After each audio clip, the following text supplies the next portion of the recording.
Bonjour à tous et merci si vous nous rejoignez maintenant pour cette deuxième et dernière partie de la Grande Table. Dans l'actualité des idées aujourd'hui, une critique du nouveau totalitarisme, celui de l'économie omniprésente, de l'emprise des multinationales sur la marche du monde, avec la complicité des États. Un regard décentré et une parole acérée, celle du philosophe québécois Alain Deneau, auteur de plusieurs essais sur les grandes entreprises, les paradis fiscaux et la censure, la médiocratie, paru en 2015 en France chez Lux, le totalitarisme pervers ou encore politique de l'extrême centre. Il publie aujourd'hui Faire l'économie de la haine chez Éco-Société, synthèse de ses thèses, ensemble de considérations intuitives, comme il les décrit, et préface L'argent dans la culture moderne et autres essais sur l'économie de la vie, au Pull, recueil de textes choisis de Georg Simmel, le sociologue et philosophe allemand. Bonjour à vous, Alain Deneau. Bonjour. Vous vous dites moins engagé, quoique, que embarqué à la manière d'Albert Camus, qui parlait de service militaire obligatoire plutôt que d'engagement volontaire. Tout artiste aujourd'hui est embarqué dans la galère de son temps. Et quelle galère, dans quelle galère, Alain Deneau, sommes-nous embarqués selon vous aujourd'hui ? Déjà sur ce terme d'engagement, j'ai remarqué dans mon parcours à l'université que ceux qui me disaient le plus souvent engagés étaient ceux qui ne m'engageaient pas dans des institutions. C'est-à-dire que l'épithète ou le qualificatif engagé peut être une façon de disqualifier des gens qui ont tout simplement une réflexion qui s'adonne, parce qu'on n'est pas toujours vraiment conscient de là où on met les pieds quand des jeunes esprits, dans leur cursus, leur curriculum, s'enquièrent d'un phénomène ou d'un autre. Lorsque ces questionnements s'éloignent de ce que j'ai appelé l'extrême centre, c'est-à-dire la parole obligée de mille manières. Donc effectivement, on se découvre embarqué parce qu'un jour, on s'intéresse aux crises relatives aux écosystèmes, parce qu'on s'intéresse au pouvoir de la finance, aux multinationales, non pas en tant qu'entreprise, mais en tant que souveraineté d'un type nouveau, et le reste. Ça peut nous sembler, lorsqu'on s'engage dans des réflexions comme celle-là, une sorte d'évidence. Il y a là des objets qui appellent une pensée, mais pour des idéologues en place, il s'agit d'une forme d'engagement qu'on ne nous pardonne pas toujours. Sur l'échiquier politique, on y est, là, en ce moment, nous, en France, à l'extrême centre, avec un président ni de gauche, ni de droite. Si l'ordre du discours informe l'idéologie, à la manière de Foucault, que vous citez aussi, Alain Deneau, quelle est pour vous la doxa aujourd'hui en vigueur ici dans l'Hexagone? Est-ce que c'est la même que celle qui est en vigueur partout dans le monde? Mais je suppose qu'on n'est pas épargné si c'est le cas. S'il s'agit de résumer les politiques de l'extrême centre, elles se résument en peu de choses. Plus de revenus pour les multinationales, plus de dividendes pour les actionnaires, toujours autant d'accès aux paradis fiscaux, moins de fonds pour les services publics, moins de droits pour les travailleuses et les travailleurs, notamment.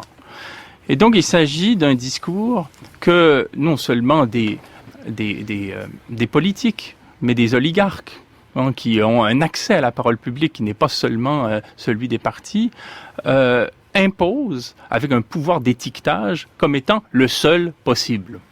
C'est-à-dire que on le présente comme étant raisonnable, pondéré, pragmatique, moderne, responsable, courageux, vrai, normal. Donc il y a un pouvoir d'étiqueter de la part d'oligarques qui ont un accès massif et important à la parole publique, et tout discours sur un plan critique qui s'éloigne du programme dont j'ai parlé se méritera pratiquement des anathèmes. Paranoïa, délire, irresponsabilité, rêve, idéalisme au sens péjoratif.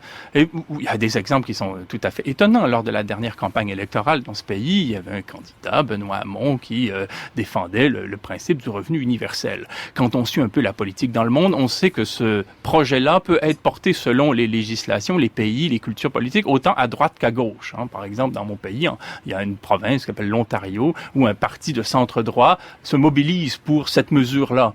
Bon, mais ici, il y a eu une horde d'acteurs qu'on qualifie d'éditocrates, si je comprends bien, qui ont qualifié cette mesure-là comme étant irresponsable, irréaliste. Oui, on a affaire de la France un pays d'assisté.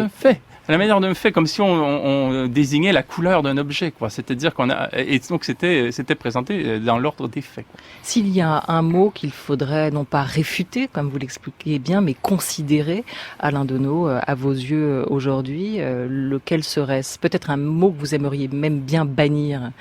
Est-ce que ce serait pas le mot de réforme? Ce serait le mot de gouvernance, qui est un terme qui est apparu dans le discours on ne sait comment.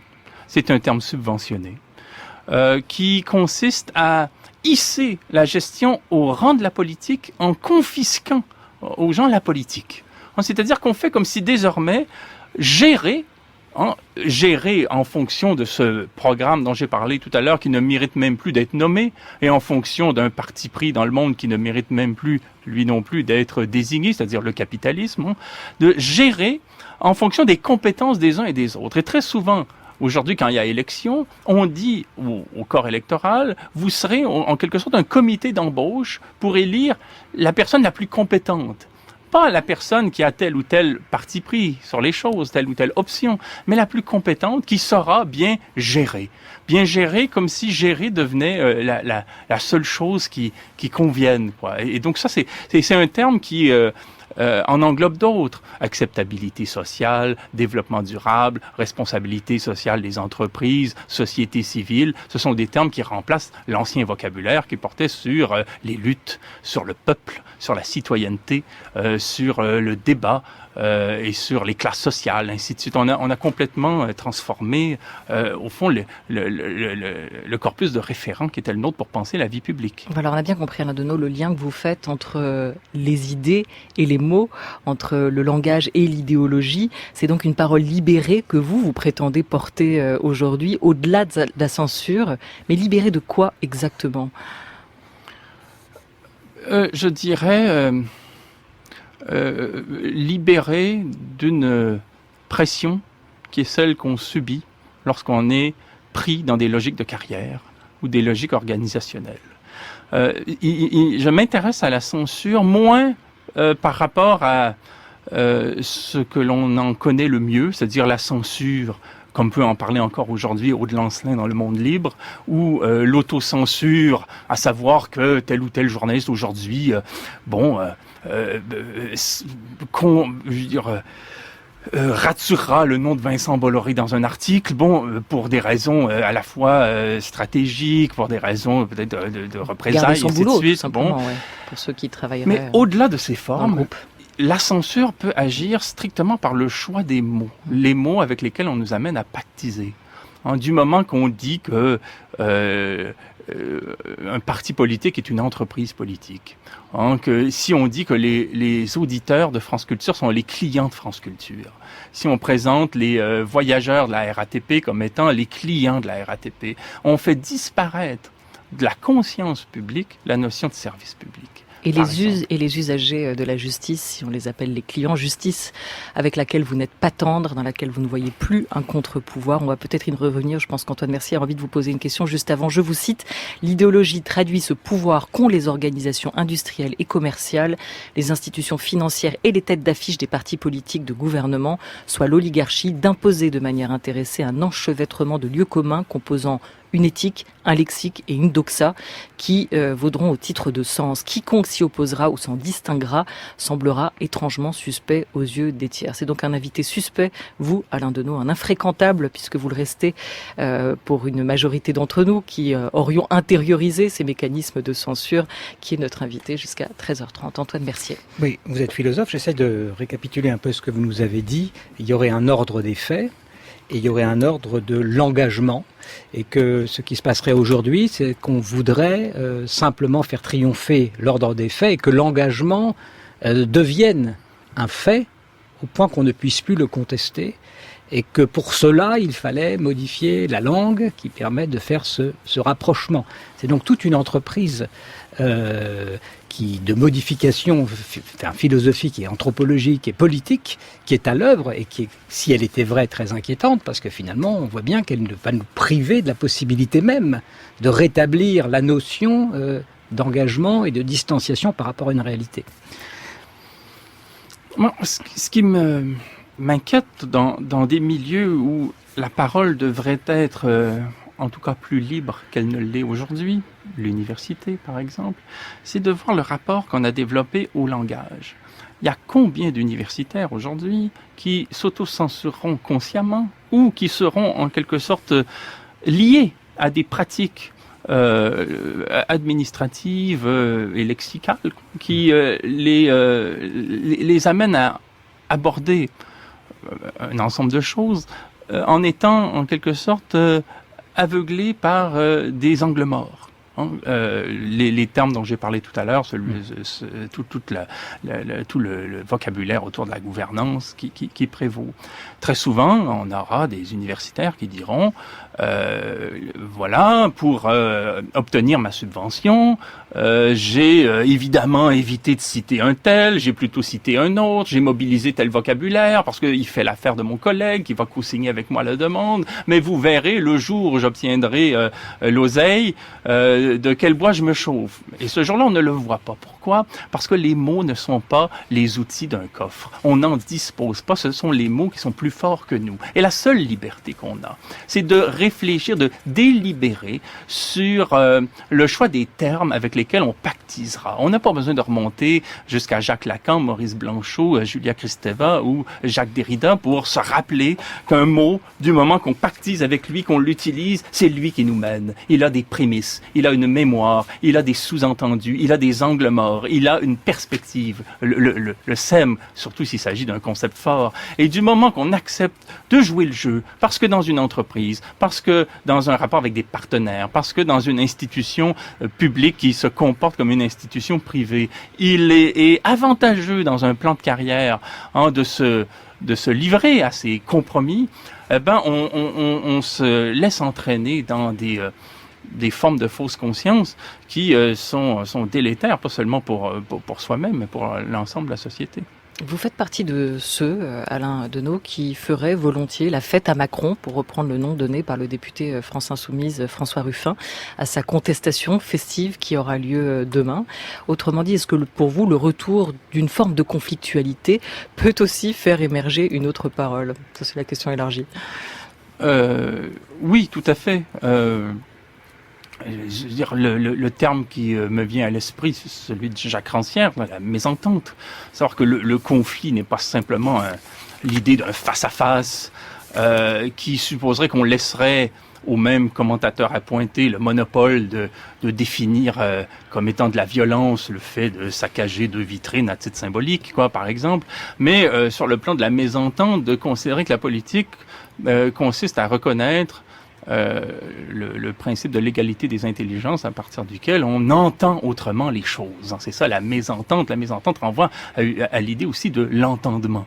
C'est-à-dire qu'il y a mésentente, c'est-à-dire politique, c'est-à-dire conflit, lorsque on reconnaît à chacun, c'est-à-dire à toutes les personnes concernées par la vie publique, c'est-à-dire tout le monde, qui partagent un même destin, qui ont en commun des institutions, une langue, des variables écosystémiques, la capacité à penser cette chose. Et le contraire de la mésentente ou de la politique, c'est la gouvernance, c'est cette idée qu'il y a une façon de faire, qu'il y a des gens qui sont habilités à gérer mieux que d'autres et qui savent comment appliquer en quelque sorte le seul programme valable, le reste étant classé démence, folie ou irresponsabilité dès lors que la chose est évoquée. Dans le monde, est-ce que vous diriez qu'on a le choix entre gouvernance et populisme, autoritarisme? C'est ce qu'on essaie de nous faire croire.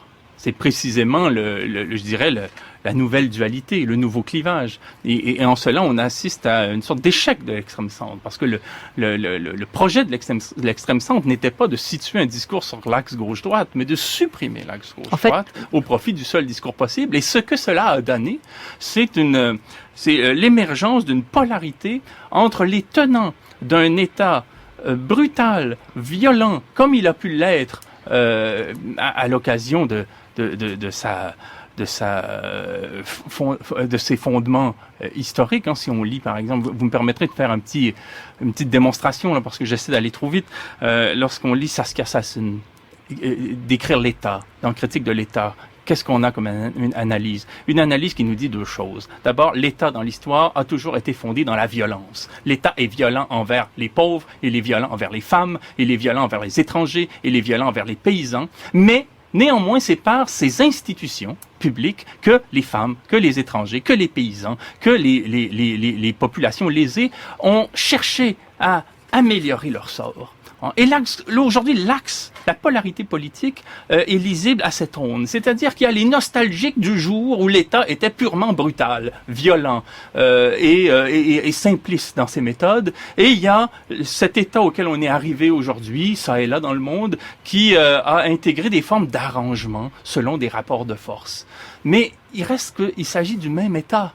C'est-à-dire qu'il s'agit de la même politique. Il s'agit toujours d'une politique libérale au sens économique, qu'on va plus ou moins aménager. Mais on n'est pas face à des partis pris, on n'est pas face à des options fortes, fondamentales. On est toujours, au fond, confronté à ce qu'on appelle une offre électorale, sur un mode très marchand, entre ceux qui veulent nous faire avaler l'huile de foie de morue telle qu'elle ou sous une forme édulcorée. En fait, le nouveau clivage, c'est le no alternative, finalement, c'est ça. C'est ce qu'on veut nous faire croire, c'est qu'ensuite on choisit pour les gens qui sont les plus compétents. C'est assez triste, au fond, parce qu'il y a un paradoxe. C'est que d'une part, le discours politique médiatique, officiel, si on veut, ou en tous les cas, j'oserais dire, pour aller vite, propagandiste, est très simple. Qu'est-ce qui se passe en France, par exemple, dans le domaine des grands médias, ces chaînes d'information en continu qui vandalisent, à mon sens, les conditions d'un débat public? C'est qu'on monte en épingle une anecdote pendant 36 heures, on fait commenter tout le monde la chose, et ensuite on en choisit une autre. Et on passe d'anecdote en anecdote, et de secousse en secousse, d'électrochoc en électrochoc, mais il n'y a plus de pensée. Ça se passe pas pareil au Québec? Absolument. Ah si. Oui, mais je m'adonne à être ici, mais j'ai pas l'habitude d'être tendre envers... je suis pas venu ici donner des leçons de patriotisme, rassurez-vous, enfin je me montre pas sous un jour chauvin, rassurez-vous. Mais si il y a ça d'une part, et d'autre part, on constate que chez ceux qui sont engagés politiquement, la pensée politique a rarement été aussi complexe. Il est révolu le jour où on pouvait si simplement, d'un air si limpide, se situer sur l'axe gauche-droite. Aujourd'hui, l'axe gauche-droite, qui sur un mode marxiste, existe toujours bel et bien, se voit accompagné d'une verticale sur le degré d'autorité ou de liberté qu'on se fait de voir avoir un État ou une institution. Et ensuite, il y a la déclinaison des thèmes, la décentralisation, la régionalisation, toute la question intersectionnelle, la question écologique. On peut être, par exemple, communiste de gauche et être absolument indifférent à l'écologie. Et donc, on se retrouve moins avec un axe gauche-droite qu'avec une sorte de réticule qui, thème par thème, additionne au fond une position possible, et l'axe gauche-droite est devenu davantage une sorte de cube, au fond, une sorte d'espace en 3 dimensions dans lequel on peut, comme citoyennes et citoyens, se situer. Mais évidemment qu'il est très difficile ensuite de faire passer cette pensée devenue complexe politiquement chez les gens, qui sont souvent beaucoup plus fins que les éditocrates, dans un discours officiel qui, lui, est navrant, pauvre et extrêmement... au fond, extrêmement qui est aveugle. C'est pas forcément si complexe que ça, parce que vous avez décrit le système qui dit qu'il faut s'adapter à ce qui se passe dans l'histoire, il faut s'adapter à la mondialisation, etc. Donc ça nécessite de mettre en œuvre une gouvernance compétente pour précisément s'adapter, car si on vise à s'adapter, effectivement, la compétence est peut-être le meilleur moyen. Et ça, c'est la première. Il faut savoir ce que, de l'autre côté, l'autre position, c'est-à-dire il faut prendre ça comme une position, véritablement un engagement à l'adaptation, et de l'autre côté, il faut dire il y a un engagement possible à la transformation. Donc, de rétablir, est-ce que ça peut pas faire simplement le démarrage du deuxième pôle qu'on recherche en ce moment? On n'est pas dans des enjeux de gestion, là, on est vraiment dans des partis pris politiques. Je veux dire, vous pouvez en France, par exemple, être centralisateur, là, des jacobins, social-démocrate, patriarcal, un peu écologiste, mais simplement pour la forme, le recycler comme ça, boire du café équitable. Et par ailleurs, vous pouvez être un communiste à l'ancienne, résolument anticapitaliste, indifférent à l'écologie, machiste à mort. Et donc, on est face à au fond, des paliers de sensibilité qui rend très difficile pour ceux qui animent le débat public un discours qui tienne compte de tous ces paramètres, alors qu'ils sont bel et bien présents. Et plus on simplifiera d'une part la pensée politique, le discours politique dans des espèces de spectacles comme ça, hyper cadencés, comme c'est le cas dans l'information continue, moins on arrivera à rendre visible ce champ de délibération et de discussion qui a cours dans la vie sociale.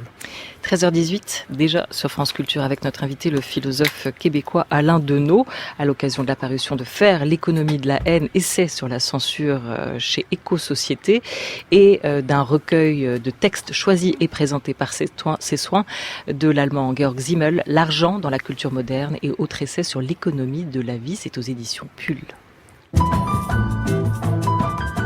France Culture. La grande table. Olivia Gesbert.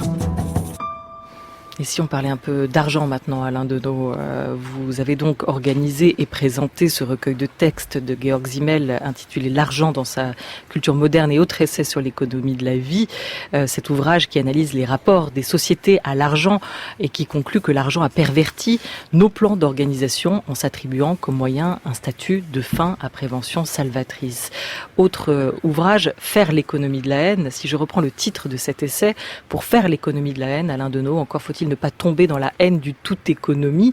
Est-ce que c'est pas un penchant, un travers auquel vous vous livrez parfois? Absolument pas. Au contraire, mon travail au Collège international de philosophie consiste à étudier la polysémie du mot économie et à regretter la façon dont on a comprimé le sens de cette notion dans le champ régional de l'intendance. Il faut se rappeler que dans notre tradition, dans nos pratiques culturelles, dans nos disciplines scientifiques en Occident, le mot économie a existé d'une manière polysémique dans un très grand nombre de secteurs, de champs, de domaines, en théologie, en droit, en linguistique, en psychanalyse, en critique littéraire, en mathématiques, en logique, dans les sciences de la nature. Avant de parler d'écologie, au XVIIIe siècle, on disait l'économie de la nature. Ça n'avait rien à voir avec le commerce, avec la production, avec la thésaurisation, avec la consommation. L'économie de la nature était une notion qui consistait pour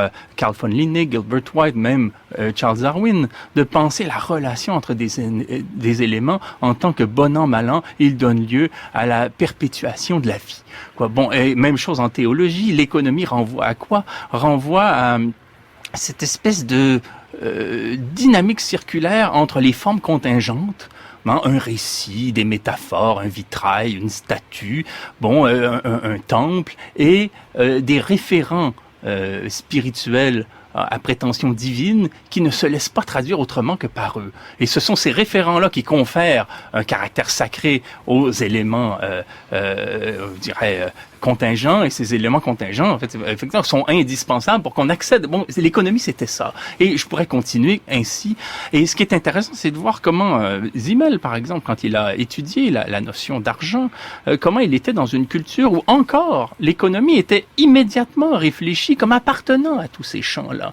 Et il serait intéressant aujourd'hui de, en quelque sorte, ôter l'économie aux économistes. Non pas supprimer des disciplines, une discipline qui porte en fait sur l'intendance, mais faire en sorte qu'elle porte le nom qui lui revient et qu'on laisse l'économie exister sur un mode interdisciplinaire pour qu'on puisse, au fond, avoir en tête une notion de l'économie qui ne soit pas celle du commerce et puis souvent d'une manière assez péjorative de l'avidité ou du mercantilisme, en fait tout ça à quoi on a pu l'associer, mais qu'on ait une pensée de l'économie qui soit conceptuelle et qui renvoie à une pensée des relations bonnes et escomptées en toute chose. Mais vous dites déjà que l'économie se déploie partout au détriment fonctionnement de la vie, si on laisse l'économie devenir totalement transdisciplinaire, est-ce que ça ne va pas accentuer, aggraver cet esprit totalitaire tel que vous l'avez qualifié, qui se manifeste notamment dans cette manière qu'ont les gouvernants et que nous avons aussi de nous abreuver et d'être abreuvés, noyés sous les chiffres? Le problème, c'est que quand on entend économie aujourd'hui, on n'arrive pas à s'enlever de la tête la façon étriquée qu'ont eu des gens qui se sont arrogés l'expression d'économiste, qu'ont eu ces gens de définir tout ce champ. Mais effectivement, c'est-à-dire, si on pense à la psychanalyse, Sigmund Freud a défini l'économie comme étant un rapport entre un quantum d'affect qu'on investit sur des objets en les dépensant, un certain nombre de pulsions, et un effort de refoulement qui est requis au vu d'exigences morales. Il y a un principe d'économie qui se met en branle dans l'évolution de l'appareil psychique selon les civilisations. Il y a rien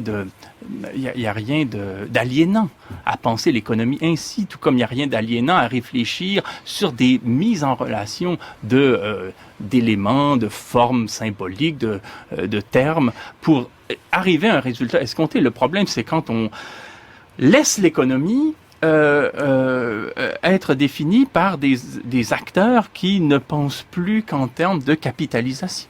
Et justement, cette captation du terme économie par l'économie au sens où on l'entend aujourd'hui, et le fait qu'elle n'existe plus, c'est peut-être le signe qu'on a voulu rassembler une matière sans symbolisation pour priver finalement la force qu'avait cette notion d'économie, pour retirer la force qu'avait cette notion d'économie que vous décrivez dans les autres domaines, pour la rassembler ici. Est-ce qu'il y a là, une logique pour l'avancée du capitalisme ou de l'idéologie? On a tout ça en boîte. On a commencé à parler d'économie comme on le fait aujourd'hui pour décrire l'intendance, en lien avec l'économie de la nature. Vous aviez des naturalistes qui comprenaient comment évoluent les insectes, les oiseaux au gré des saisons, ainsi de suite. Et puis, au XVIIIe siècle, ceux qu'on a appelés a posteriori les physiocrates, s'intéressaient eux à cette science, à cette connaissance-là aux fins de l'agriculture, pour rendre l'agriculture plus performante. Donc, ils se sont appelés les économistes, mais dans un sens restreint, où ils s'intéressaient à la façon dont on pouvait, en quelque sorte, exploiter la terre sur un mode optimal, quoi. Adam Smith est passé par là, il a fréquenté les physiocrates, et retournant en Angleterre, il s'est présenté comme étant lui, le dépositaire d'une définition et d'une réflexion plus efficace ou plus optimale ou plus juste sur l'économie, et il s'est arrogé le terme. Et ensuite, on pourrait remonter la chaîne, dire que du point de vue de l'économie de la nature, ce concept-là n'était pas étranger au théologique. Mais le théologique lui-même l'a emprunté au grec, qui voyait en l'économie un concept lié à la rhétorique et à la médecine. Donc ce concept-là a toujours voyagé, et on a essayé de l'enfermer dans un mode extrêmement étouffant, où aujourd'hui, quand on parle d'économie, au-delà du secteur de l'intendance, on va toujours en quelque sorte se comporter comme si on commettait un emprunt métaphorique au détenteur de la pensée économique autorisée, en parlant de son capital beauté, son capital santé, l'art de gérer ses amitiés, à être auto-entrepreneur de soi, et le reste est le reste. Sur l'argent, vous allez assez loin, Alain Deneau. Le salaire rétribue avant tout un travail de refoulement pour vous, une mise en conformité de soi-même, de nous, au code de la société et de l'entreprise en question. Au-delà de ça, en quoi l'argent fait-il écran, pour reprendre l'une de vos expressions? Quel filtre introduit cette culture de l'argent dans notre rapport au monde?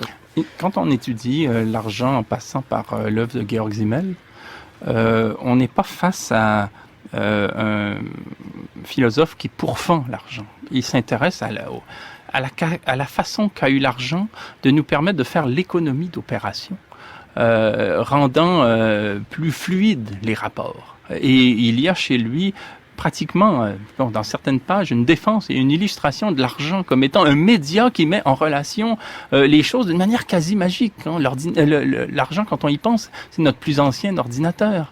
Il permet la comparabilité, la compatibilité et la comptabilité de choses hétérogènes entre elles. Imaginez qu'on tente de mettre en relation dans notre esprit des faits de valeur entre eux sans passer par ce média. Mais dit-il, le problème de l'argent, c'est quand on commence, et c'est notre cas, et le capitalisme en est tout à fait la réalisation, quand on en vient à voir en l'argent lui-même non plus un média, mais la source même de la valeur. Et donc, il y a chez lui toute une tension, je dirais, conceptuelle et sémantique entre ce qu'il appelle la Enthebung et la Erhebung. C'est-à-dire, est-ce que le média de l'argent, en quelque sorte, médiatisant des faits de valeur entre eux, en prélève le sens, ou est-ce qu'il s'élève au-delà de ces faits de valeur pour régner sur eux, comme c'est le cas aujourd'hui? Alors, une démocratie, Alain Deneau, viciée, haïe, sans garde-fou, pas même la justice à vous lire, que vous décrivez comme un pouvoir tout aussi problématique, abusif et tendancieux que d'autres organisations instituées. La potentielle judiciarisation de tout vise à prévenir que l'on veuille et pense, écrivez-vous Alain Deneau. Le temps juste d'une dernière question sur cette loi, sur le secret des affaires qui vient d'être approuvée en partie par les députés à l'Assemblée nationale ici en France. Pourquoi porter une loi comme ça aujourd'hui? Elle est très contestée, discutée notamment de la part des journalistes qui estiment qu'ils n'auront pas la possibilité à l'avenir de sortir des scandales ou des informations comme ils ont pu le faire jusqu'ici, avec cette loi qui les empêchera d'aller publier des informations relatives aux entreprises notamment. Quel est l'enjeu d'une loi comme celle-là aujourd'hui pour vous, Alain Deneau? Je partage tout à fait l'inquiétude des journalistes, des militants, des intellectuels, des citoyennes, des citoyens qui sentent qu'il faudra désormais trembler quand viendra le temps de rendre publique une information pourtant pertinente politiquement.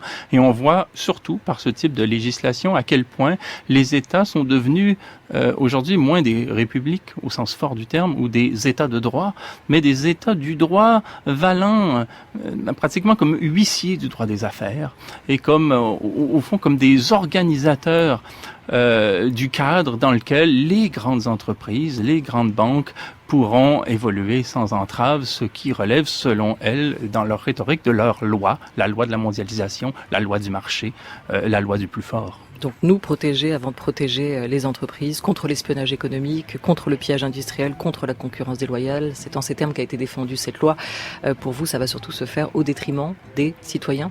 Au détriment des acteurs sociaux qui se battent pour comprendre ce qu'il en est des tenants et aboutissants de notre monde et au détriment de la population qui ne sera pas informée de ces découvertes-là qui peuvent être faites sur un plan journalistique ou sur le plan de la recherche. Oui. Un grand merci à vous, Alain Deneau, d'être passé autour de cette grande table. Merci Antoine Mercier de m'avoir accompagné toute cette semaine.